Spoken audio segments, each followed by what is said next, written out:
बिस्मिल्लाहिर्रहमानिर्रहीम अस्सलाम वालेकुम नाज़रीन, मैं हूँ आसिम नसीर और आप देख रहे हैं हमारा यूट्यूब चैनल आसिम सीरीज़।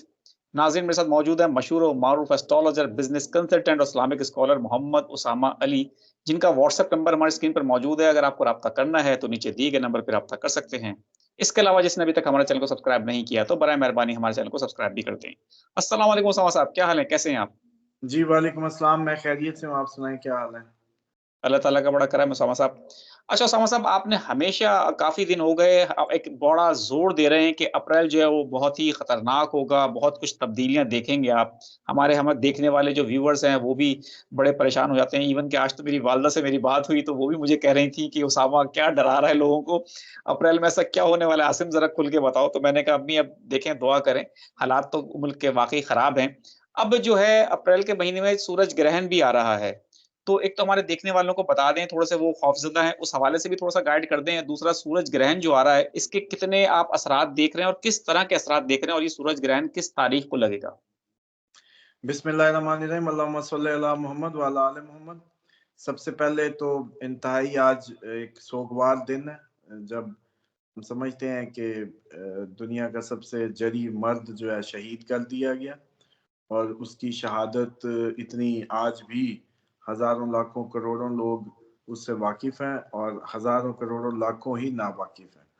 जिसकी बेशक, वजह से ये जो डरते हुए दिल या काँपती हुई जो मामलात हैं, ये सिर्फ़ इस वजह से हैं कि हमने अपने सुपर हीरोज़ को भुला दिया, जिनको देख के, जिनको याद करके आपके खून में जुर्रत, बहादुरी और आपकी इवन नस्लों में मैं समझता हूँ कि हुर्रियत और वो जज़्बात पैदा हो सकते थे, जिनको फ़रामोश करके आज आप ज़रा-सी बात पे कहने लगते हैं कि हम डर गए और हम डर रहे हैं।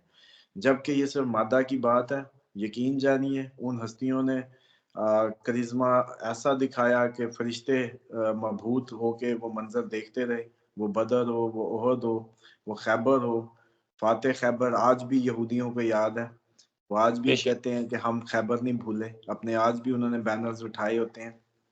तो आज फ़ाते खैबर की शहादत का दिन और मैं समझता हूँ कि पूरी इंसानियत के लिए एक सोगवार दिन और इसकी सोगवारी का अंदाज़ा इस तरीके से लगाइए कि हम सब, आप सब जितने भी पूरी दुनिया में मुसलमान, आज इस्लाम इस एक जैसे कहते हैं कि मर्द जरी की जो असल शुजाअत का पैकर थे, उनकी वजह से आज इस्लाम जिस किसी भी हालत में मौजूद है, तो वो सिर्फ़ अगर ये कह दिया जाए कि he is the only one, तो इसमें कोई ऐसी बात नहीं है।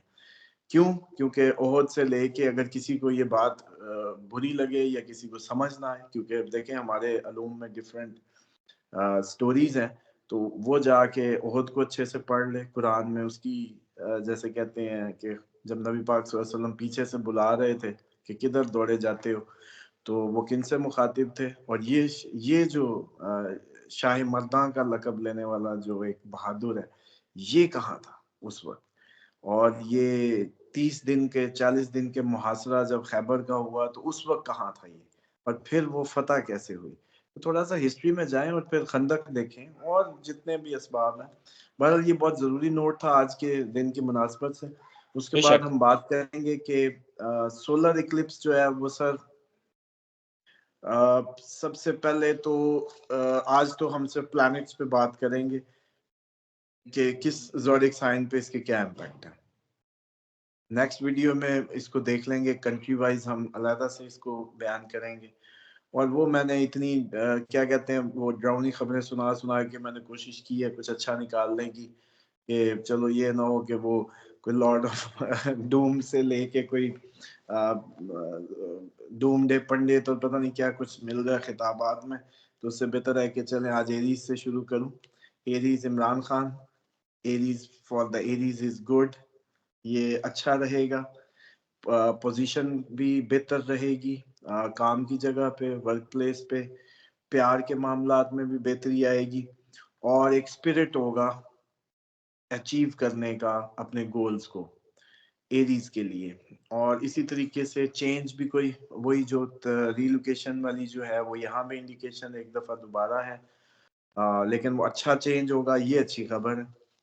तो पॉजिटिवली एरीज से ही शुरू होता है। वैसे भी लोग इमरान खान कहते हैं, तो चलो उधर से ही शुरू हो गई कहानी। तो ओवरऑल देखा जाए तो ये सूरज गिरहन भी एरीज के लिए एक अच्छा इम्पैक्ट लाएगा। और क्योंकि ये मोस्टली लोग इस बात को नहीं समझते, ये एक और चीज थोड़े से व्यूअर्स को बता दूं कि ये 12th हाउस पाइसिस में लग रहा है। तो जब पाइसिस में ये हो रहा है, मून जब उधर होगा, सन भी उधर होगा, यहाँ 12th हाउस है। वैदिक एस्ट्रोलॉजी का ईयर भी यहाँ से शुरू होता है, 12वें घर के बाद पहला घर शुरू। तो इस तरीके से उसके बाद टॉरस के लिए रीयर एवेलुएट करने का टाइम होगा अपने आप को।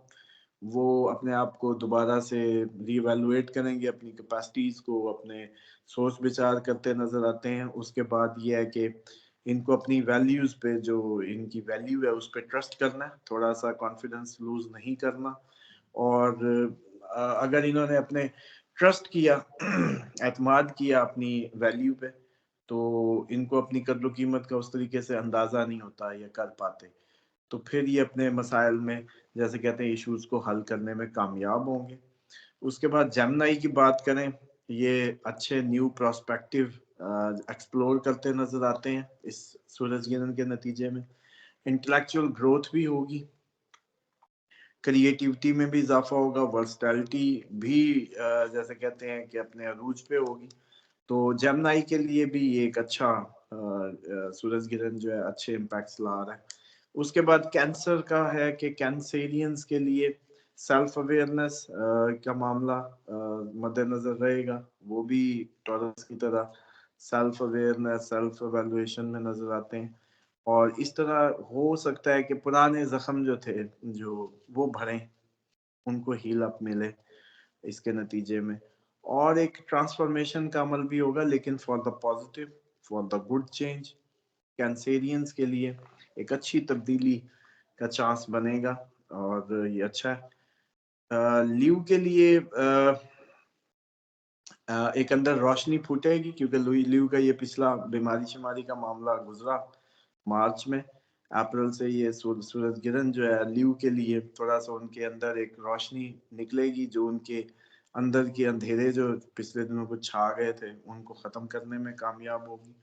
क्योंकि ये अपना सेल्फ कॉन्फिडेंस लूज कर रहे थे, जो कि ल्यू बहुत कम करते हैं। तो अब ये है कि सूरज ग्रहण के बाद ये दोबारा से उस लाइट को महसूस करेंगे और कॉन्फिडेंस दोबारा वापस मिलेगा। और हो सकता है कि इनको कोई जिंदगी में नए तोहफे तहफ भी मुयसर हों। उसके बाद वर्गो की बात करते हैं। वर्गो को सेल्फ केयर प्रायोरिटी में करनी है, अपनी केयर की तरफ जाना है, लेकिन लाइफ को बड़ा सिंपल रखना है।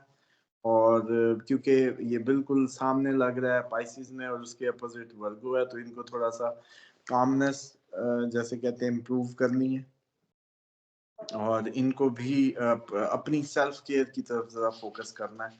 तो फिर ये इनके लिए ये टाइम जो है वो कोई अच्छा मतलब उसमें साबित होगा।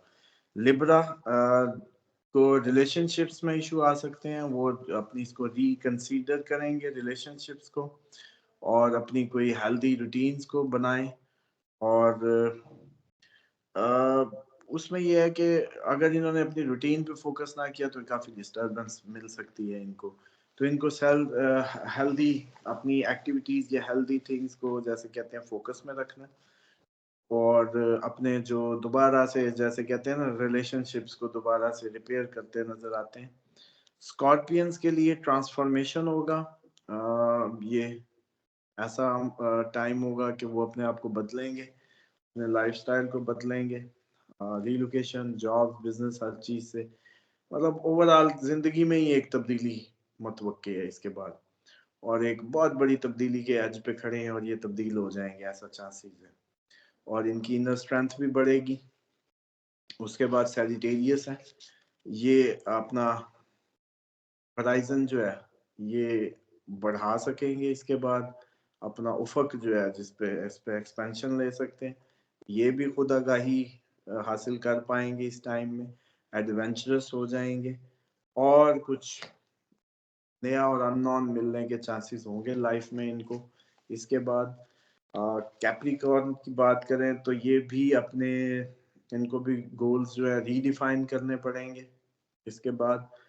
और ये इनको अपना जैसे कहते हैं ना डिटर्मिनेशन भी दोबारा से एक जैसे पुख्ता इरादे के साथ दोबारा से कुछ करना पड़ सकता है, ऐसी सिचुएशन हो।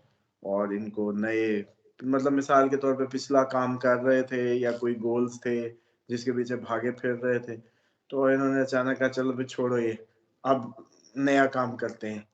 तो ये पॉसिबिलिटी है कि वो जो रीडिफाइन अपने करें गोल्स को।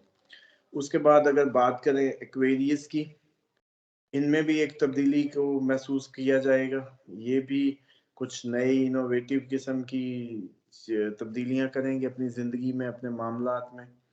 और अच्छा एक ये भी ट्रांसफॉर्मेशन के अमल से गुजरेंगे और गुजरते नज़र आते हैं। और ये जो कई अगर अपने किसी काम में है तो उसमें कोई इनोवेशन लाएंगे अपने काम में, वर्क प्लेस पे, लाइफ में।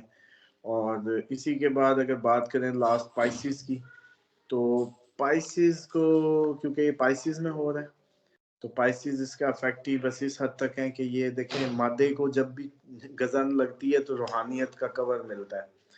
तो इनको तो अपने आप को एक दफ़ा डिवाइन उसको सरेंडर ही करना है, अल्लाह तौबा ही करनी है। और उसमें ये है कि अपने आप को कुदरत के हवाले करना है, खुदा पे भरोसा करना है। और इनके ये है कि इस टाइम में इनके पास सिवाय अपनी रूहानी उसको पोजीशन को अप किए बगैर ये ट्रबल में आ सकते हैं, क्योंकि लग इनके उसमें रहा है। तो बेहतर है कि अपनी रूहानी मदद, रूहानी जो रेस्क्यू है उसको सामने रखें। और रूहानियत जितनी हाई कर लेंगे उतना ही इसके मुज़र असरात से बच जाएंगे। तो ये 12 बिल्कुल। पे इनके इम्पैक्ट्स हैं। बिल्कुल ठीक है उसामा साहब, बहुत ही आपने डिटेल तरीके से हमें समझा दिया, हमारे देखने वालों को बहुत ही ज़बरदस्त हमें लगा ये व्लॉग। अब देखते हैं कि लोगों को भी कैसा लगेगा। लेकिन एक सवाल ले लेते हैं आखिर में कि आप पहले भी हमें बता चुके हैं, हमारे देखने वालों को बता चुके हैं कि जो भी सूरज ग्रहण हो या चाँद ग्रहण हो, उसके प्री इफ़ेक्ट और पोस्ट इफ़ेक्ट होते हैं। ये सूरज ग्रहण के आपने जो इफ़ेक्ट बताए हैं, ये कितने देर तक रहेंगे? क्या पूरे साल इसके असरात रहेंगे या अगले आने वाले 1-2 महीने तक ये असरात रहेंगे? देखें सूरज ने अपनी पोजीशन जो होती है ना, ज़्यादा से ज़्यादा एक हाउस में वो 2 घंटे स्टे करता है। तो इसलिए कभी भी वो 2 से ज़्यादा नहीं होता, कुछ देर मतलब इतना ज़्यादा लंबा उसका ड्यूरेशन नहीं होता। और उसके दरमियान अब डिफरेंट इम्पैक्ट्स है। अब जैसे कुछ पे तो वो डायरेक्टली इम्पैक्टिव है, जैसे पाइसेस हो गया या वर्गो जिसमें जिसमें है, जिसमें सामने है, जिस भी इस पे को देख रहा है वहाँ से, जिन पे डायरेक्टली।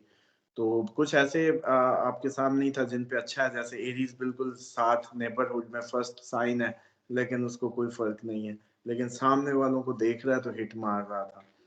तो इसी तरीके से होता ये है कि अब चांद गिरन के 15 अप्रैल पे ओवर हो जाएंगे असरात। तो ये तकरीबन मोस्टली जो है ना, ये कहा ज़रूर जाता है कि ये हर प्लैनेट वाइज एक अलग से डिटेल्ड कहानी है कि किस पे कितना। यूं हम एक जनरली जैसे कह सकते हैं कि जी जो मोर मेजर इफेक्टिव टाइम होगा वो चले जी 1 माह होगा, 1.5 माह होगा एक जनरली। लेकिन हर हाउस पे इसके डिफरेंट है। अब एरीज को तो कोई फर्क ही नहीं है, उसके लिए बिल्कुल तो ठीक है। अच्छा हो रहा है, समझ रहे हैं, क्योंकि उसको कोई लेना देना ही नहीं है। उस लेकिन जो सामने वाला वर्गो है वो अफेक्ट ही है, ठीक है। इसी तरह 7th हाउस है वो अफेक्ट ही है, 8th हाउस है वो अफेक्ट ही है। 6, 8, 7 जो सामने जहां जहां इसके एस्पेक्ट्स पड़ रहे हैं, जहां जहां, तो वो इसके अफेक्ट ही होते हैं। तो इसलिए मैं समझता हूँ कि वो फिर एक अलग से डिटेल है कि पाइसिस पे कितना सा इम्पैक्ट रहेगा, वर्गो पे कितना सा, वो एक फिर अलग उसके लिए करना होगा। ये एक जनरली बस ये होता है कि हाँ जी इसका पीक हाई टाइम, जैसे हमने 15-20 दिन का निकाला, 26 को चांद गिरन लगा, और वो हमने कहा कि 15 अप्रैल तक उसके हाई टाइम होगा। ये अब जैसे 8-9 मार्च को, सॉरी अप्रैल को, 8 अप्रैल को, तो इससे समझ लें पूरा अप्रैल का महीना बस इसका हाई टाइम है। बिल्कुल ठीक है। बहुत-बहुत शुक्रिया सामा साहब, हमें वक़्त देने के लिए। नाज़रीन, यहाँ हमारे व्लॉग का वक़्त ख़त्म हुआ। मुझे और मोहम्मद उसामा अली साहब को दें इजाज़त। आखिर में हमारा वही पैगाम है, मुस्कुराएँ, प्यार बाँटें और अपने आस-पास के लोगों का ख़्याल रखें। खुदा हाफ़िज़।